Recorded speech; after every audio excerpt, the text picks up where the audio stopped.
Biodiversité, que puis-je faire pour contribuer à protéger les abeilles?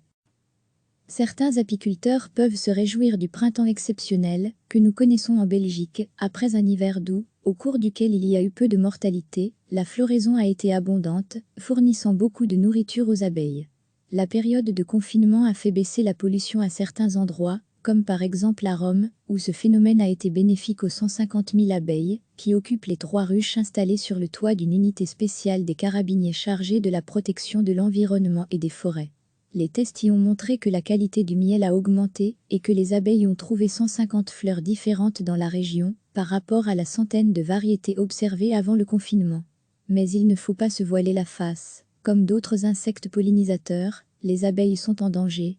C'est pour cela que les Nations Unies ont décidé que le 20 mai était la journée mondiale des abeilles, afin d'attirer l'attention sur le rôle clé joué par cet insecte dans la biodiversité et au profit de l'agriculture. Le constat est accablant. Selon l'ONU, les abeilles et autres espèces pollinisatrices ont un taux d'extinction de 100 à 1000 fois plus élevé que la normale. Il existe des milliers d'espèces d'abeilles dans le monde et au moins 360 espèces différentes en Belgique. Parmi celles-ci, une quarantaine d'espèces sauvages sont menacées dans notre pays, selon le projet Belbi. Chacun connaît l'abeille domestique, qui produit du miel dans des ruches.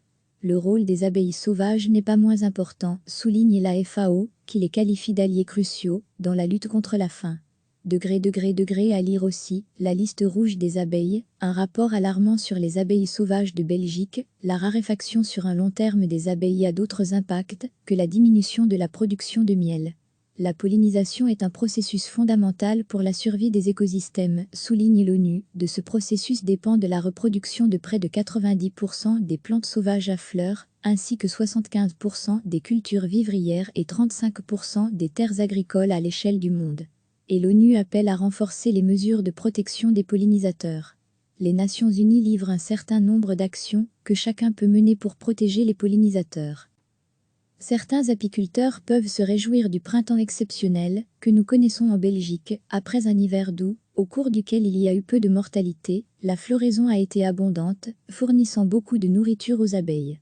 La période de confinement a fait baisser la pollution à certains endroits, comme par exemple à Rome, où ce phénomène a été bénéfique aux 150 000 abeilles, qui occupent les 3 ruches installées sur le toit d'une unité spéciale des carabiniers chargés de la protection de l'environnement et des forêts. Les tests y ont montré que la qualité du miel a augmenté et que les abeilles ont trouvé 150 fleurs différentes dans la région, par rapport à la centaine de variétés observées avant le confinement. Mais il ne faut pas se voiler la face. Comme d'autres insectes pollinisateurs, les abeilles sont en danger. C'est pour cela que les Nations Unies ont décidé que le 20 mai était la journée mondiale des abeilles, afin d'attirer l'attention sur le rôle clé joué par cet insecte dans la biodiversité et au profit de l'agriculture. Le constat est accablant. Selon l'ONU, les abeilles et autres espèces pollinisatrices ont un taux d'extinction de 100 à 1000 fois plus élevé que la normale. Il existe des milliers d'espèces d'abeilles dans le monde et au moins 360 espèces différentes en Belgique. Parmi celles-ci, une quarantaine d'espèces sauvages sont menacées dans notre pays, selon le projet Belbi. Chacun connaît l'abeille domestique, qui produit du miel dans des ruches. Le rôle des abeilles sauvages n'est pas moins important, souligne la FAO, qui les qualifie d'alliés cruciaux dans la lutte contre la faim. À lire aussi, la liste rouge des abeilles, un rapport alarmant sur les abeilles sauvages de Belgique. La raréfaction sur un long terme des abeilles a d'autres impacts que la diminution de la production de miel. La pollinisation est un processus fondamental pour la survie des écosystèmes, souligne l'ONU. De ce processus dépend de la reproduction de près de 90% des plantes sauvages à fleurs, ainsi que 75% des cultures vivrières et 35% des terres agricoles à l'échelle du monde.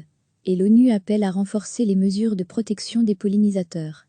Les Nations Unies livrent un certain nombre d'actions que chacun peut mener pour protéger les pollinisateurs. Cliquez sur s'abonner pour recevoir les dernières nouvelles.